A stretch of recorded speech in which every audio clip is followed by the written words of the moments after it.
Halo semua anak-anak yang hebat. Wah, Ibu Guru senang sekali bisa menyapa kalian dan kembali lagi dalam pembelajaran bersama Ibu Guru Devni Christine Kampo. Ibu Guru berharap kalian semua dalam keadaan yang sehat, terlebih bahagia dan bersemangat untuk belajar ya. Nah, anak-anak, sebelum belajar, kegiatan apa yang biasa kita lakukan? Iya, benar sekali. Kita berdoa sebelum belajar. Nah, saat ini Ibu Guru berikan kesempatan kita semua berdoa menurut agama dan kepercayaan kita masing-masing, ya. Berdoa mulai. Berdoa selesai.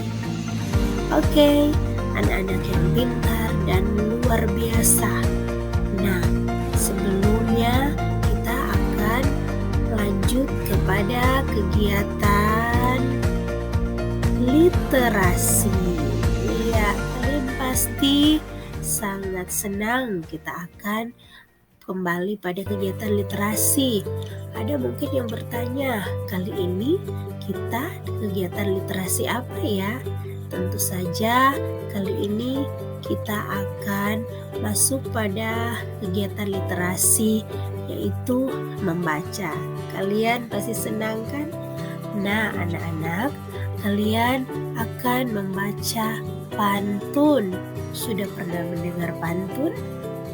Kalau belum, atau mungkin ada yang sudah pernah membaca, bahkan tidak mustahil mungkin ada di antara kalian yang sudah bisa menyusun pantun sendiri. Wah, hebat. Oke, mari kita membaca bersama-sama ya. Iya, berikut ini Ibu Guru sudah menyiapkan beberapa bait pantun untuk kita baca bersama-sama. Sekali lagi, kita akan membaca bersama-sama agar supaya kalian akan semakin terlatih untuk membaca. Ya, setuju kan? Oke, kita mulai pada hitungan yang ketiga. 1, 2, 3. Mangga diambil dengan gala panjang milik tetangga. Ini hari pertama sekolah, semoga betah dan bahagia. Bisa kan anak-anak? Ya, Ibu Guru yakin kalian pasti bisa. Sekarang pantun yang kedua. Ayo kita mulai. 1, 2, 3. Cabai hijau jadikan acar, makan nasgor di hari Selasa. Sekolah tempat aku belajar, mengenal ilmu tulis dan membaca. Hore, kalian pintar ya. Oke, masih ada pantun 2 lagi yang akan kita baca bersama-sama. Ayo kita mulai. 1, 2, 3. Tanggal merah di hari Selasa, pergi liburan ke pantai, belajar menulis dan membaca di sekolah dasar yang dicintai. Bagaimana? Bagus kan membaca pantunnya? Ya, yang terakhir kita membaca pantun ini. Sungguh pedas rasanya cabai, yang manis bernama coklat. Begitu indah masa-masa SD, bertemu banyak teman dan sahabat. Hore! Iya, kalian pasti sangat bersemangat membaca pantun dan nantinya Ibu Guru berharap kalian sudah bisa belajar membuat pantun walaupun sederhana. Oke anak-anak, ya tentunya kali ini pembelajaran kelas 3. Kita ada pada tema 1, yaitu pertumbuhan dan perkembangan makhluk hidup. Subtema 1, ciri-ciri makhluk hidup, dan pada pembelajaran yang ketiga.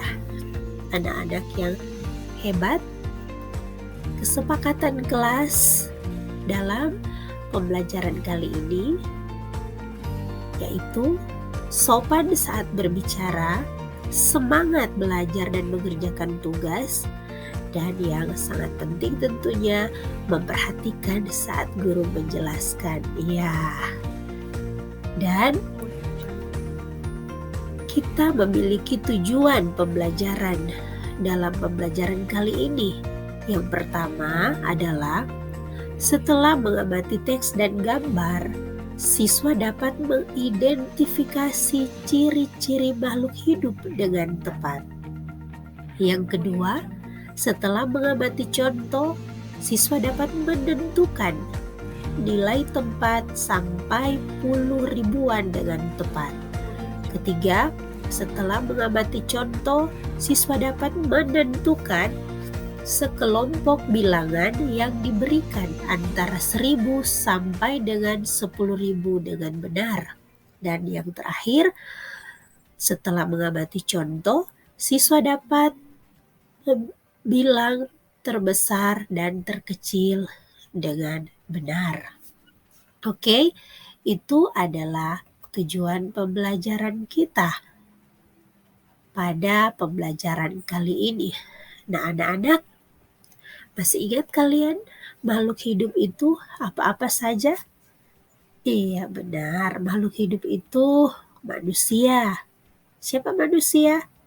Kita ya. Kita semua, ibu guru, kalian, orang tua, oma, opa, kita semua itu disebut makhluk hidup. Kemudian ada apa lagi? Hewan dan tumbuhan. Oke. Nah, makhluk hidup ini seperti yang kalian ketahui memiliki ciri-ciri. Iya, sehingga dapat dikategorikan sebagai makhluk hidup. Ciri-ciri makhluk hidup seperti berikut: bernafas, membutuhkan makanan atau air, berkembang biak, mengalami pertumbuhan dan perkembangan. Kemudian makhluk hidup itu peka terhadap rangsang.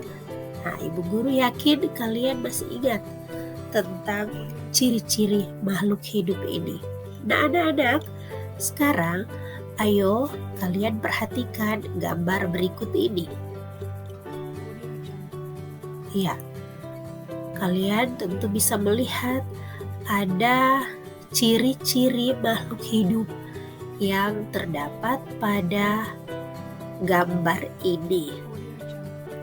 Dan kita akan melihat ciri-ciri makhluk hidup dan hal-hal yang nampak pada gambar sesuai dengan ciri-ciri tersebut.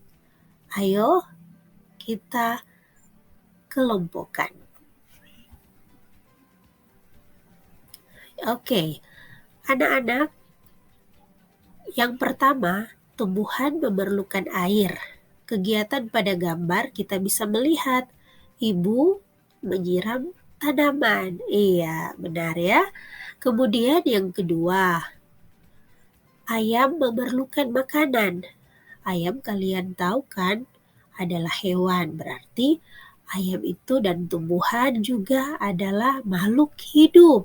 Ya, dan kegiatan yang terlihat pada gambar, Ayah dan Rina sedang memberi makan ayam. Kemudian yang ketiga, ayam berkembang biak. Ada gambar jerami untuk ayam bertelur dan ada gambar induk ayam beserta anaknya. Keempat, ciri makhluk hidup, manusia berkembang biak. Dan kegiatan pada gambar yaitu ada keluarga Rina, yaitu ayah, ibu, dan Rina. Kemudian kelima, ayam memerlukan minuman. Kegiatan yang terlihat ada tempat minum yang disediakan untuk ayam. Dan yang terakhir, hewan bisa bergerak. Yang terlihat pada gambar, ayam nampak menuju makanan. Oke, jelas? Tentu jelas ya, kalian bisa paham tentang ciri-ciri makhluk hidup yang terlihat pada gambar tadi. Nah, anak-anak sekalian, anak-anak yang hebat, kalian harus tahu bahwa manusia, hewan, dan tumbuhan adalah ciptaan Tuhan yang saling membutuhkan satu dengan yang lainnya. Manusia itu membutuhkan hewan dan tumbuhan. Hewan membutuhkan manusia dan tumbuhan.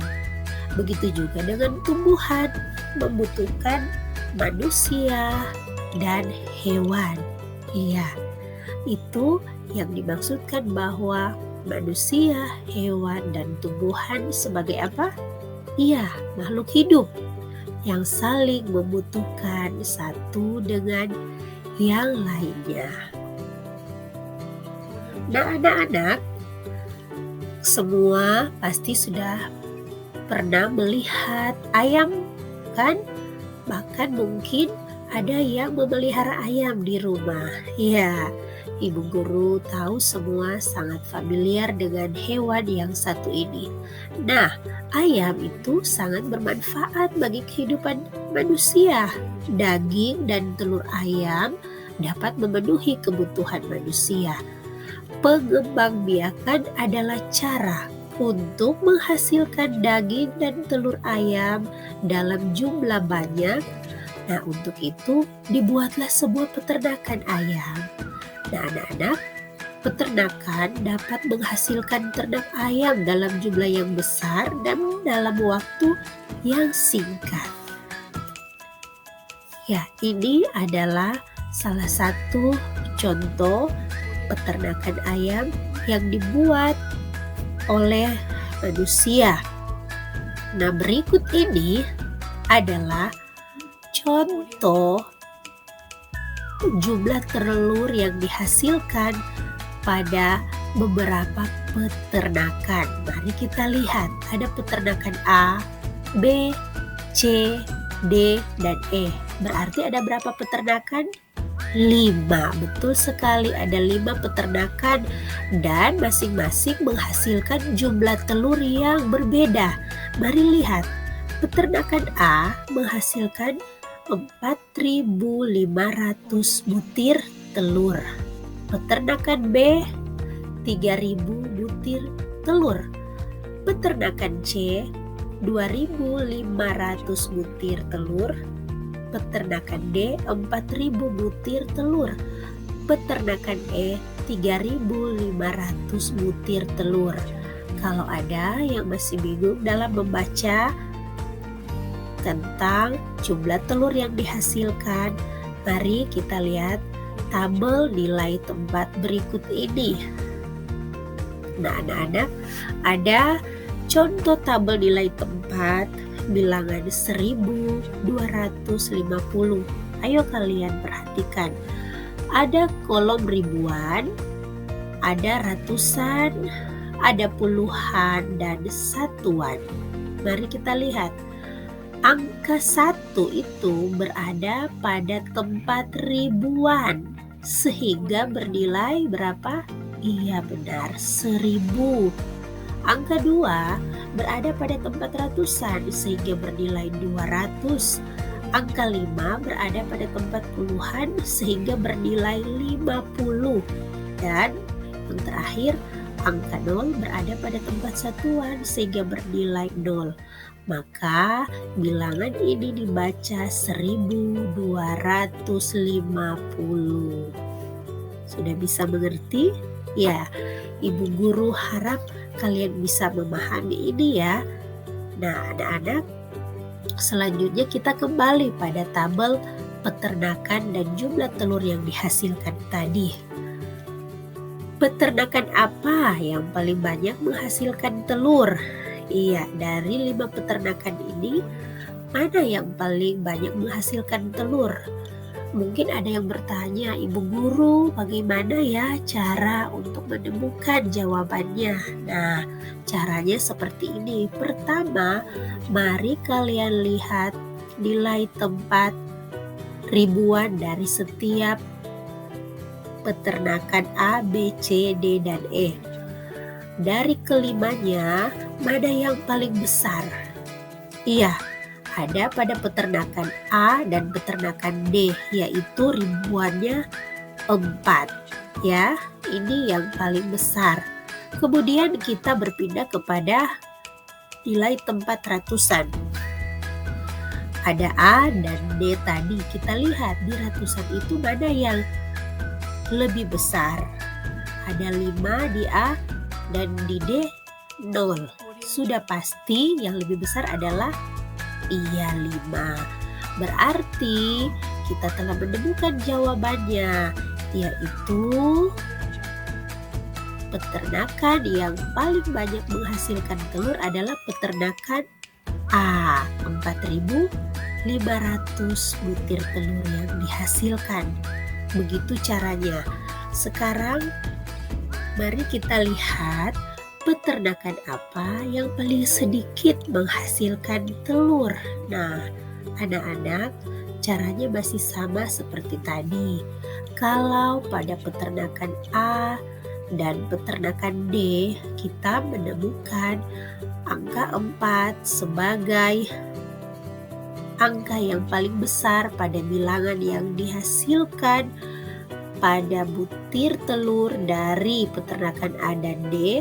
Kali ini sesuai dengan pertanyaannya, mana yang paling sedikit? Berarti kita mencari angka pada ribuan, mana yang paling kecil atau sedikit. Ya, pasti kalian langsung bisa menemukannya, karena kali ini hanya satu angka yang paling sedikit atau paling kecil, yaitu angka 2. Berarti jawabannya adalah, ya betul sekali anak-anak yang pinter, peternakan yang paling sedikit menghasilkan telur adalah peternakan C, yaitu 2.500 butir telur. Ore, kalian sangat pintar dan memahami apa yang dijelaskan.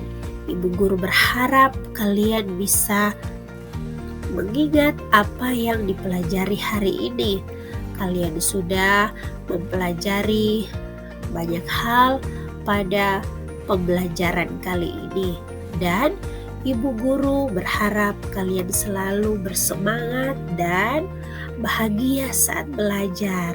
Iya, tentu saja ya, karena tugas kalian sebagai anak-anak untuk selalu rajin belajar dan jadikan belajar itu sebagai suatu kesempatan untuk kalian meraih setiap ilmu, kalian mendapatkan pengetahuan yang banyak, sehingga kalian akan selalu bersemangat untuk belajar, akan merasa bahagia. Iya, Ibu guru percaya kalian semua bahagia. Nah, anak-anak, Ibu guru juga sangat bahagia dan mengucapkan terima kasih buat semua yang sudah mengikuti pelajaran hari ini. Semoga kalian semua dalam keadaan yang sehat, dalam keadaan yang diberkati Tuhan, dan kita semua selalu di dalam lindungan Tuhan. Ya, terima kasih sudah belajar dan selalu semangat untuk meraih cita-cita dan setiap harapan kalian bersama dengan guru-guru kalian yang hebat dan luar biasa. Terima kasih. Dadah.